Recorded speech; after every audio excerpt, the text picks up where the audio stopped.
നമസ്കാരം. റഷ്യയും അമേരിക്കയും തമ്മിലുള്ള ഉഭയകക്ഷി ബന്ധം കൂടുതൽ വഷളായ സാഹചര്യത്തിൽ കഴിഞ്ഞ ദിവസം അമേരിക്കൻ പ്രസിഡന്റ് ഡൊണാൾഡ് ട്രംപ് അമേരിക്കയുടെ ആണവായുധങ്ങൾ ഘടിപ്പിച്ച അന്തർവാഹിനികൾ റഷ്യൻ തീരത്തേക്ക് അയക്കാൻ ഉത്തരവിട്ടിരുന്നു.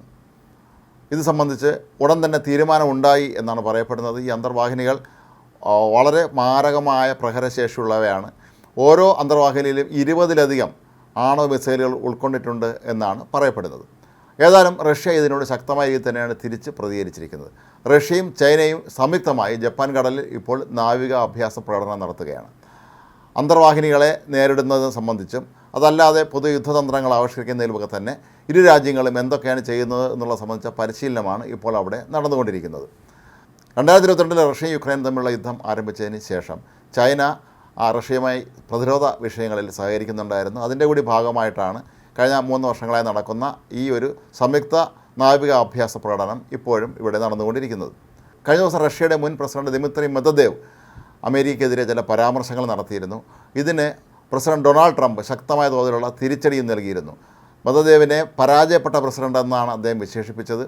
ഇപ്പോൾ അവിടുത്തെ സുരക്ഷാ സമിതിയുടെ ഉയർന്ന പദവിയിലാണ് മെദ്വദേവ് ഉള്ളത്. അതുകൊണ്ട് തന്നെയാണ് അദ്ദേഹം ആധികാരികമായി അമേരിക്കയ്ക്കെതിരെ ചില പദപ്രയോഗങ്ങൾ നടത്തിയത്.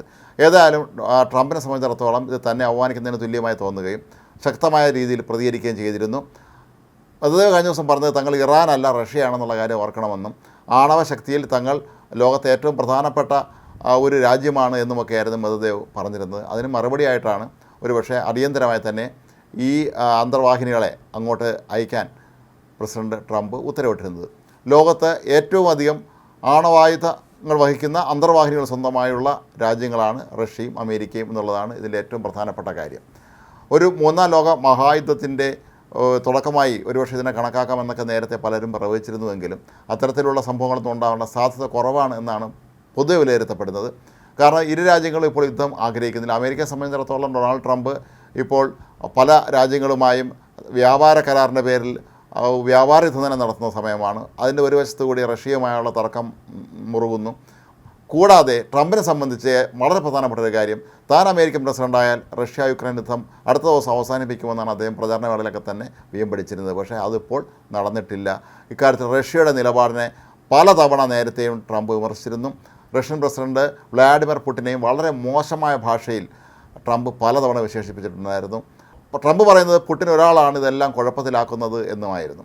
ഏതായാലും രണ്ട് രാജ്യങ്ങളും തമ്മിലുള്ള ബന്ധം കൂടുതൽ വഷളായി വരുന്നതിൻ്റെ ഏറ്റവും പുതിയ സൂചന തന്നെയാണ് ഇപ്പോൾ റഷ്യയും ചൈനയും സംയുക്തമായി നടത്തുന്ന ഈ ഒരു നാവിക അഭ്യാസ പ്രകടനം എന്നാണ് പ്രതിരോധ വിദഗ്ധർ വിലയിരുത്തുന്നത്. ഏതായാലും അമേരിക്കൻ പ്രസിഡന്റ് ഡൊണാൾഡ് ട്രംപ് ഇതിനോട് ഉടൻ തന്നെ പ്രതികരിക്കും എന്നാണ് പലരും പ്രതീക്ഷിക്കുന്നത്. കാരണം ട്രംപ് തിരിച്ചു പറയാൻ ഏതെങ്കിലും ഒരു അവസരം കിട്ടിയാൽ അത് വെറുതെ വിടുന്ന ആളല്ല, ശക്തമായ രീതിയിൽ മറുപടി പറയും. ഏതായാലും പുടിനാകട്ടെ ഇക്കാര്യത്തിൽ ഇനിയും പരസ്യ പ്രതികരണത്തിന് തയ്യാറായിട്ടില്ല. പകരം അദ്ദേഹത്തിൻ്റെ പ്രതിനിധിയായ ദിമിത്രി മെദ്വദേവാണ് എല്ലാ കാര്യങ്ങളിലും ഇപ്പോൾ അഭിപ്രായ പ്രകടനങ്ങൾ നടത്തുന്നത്.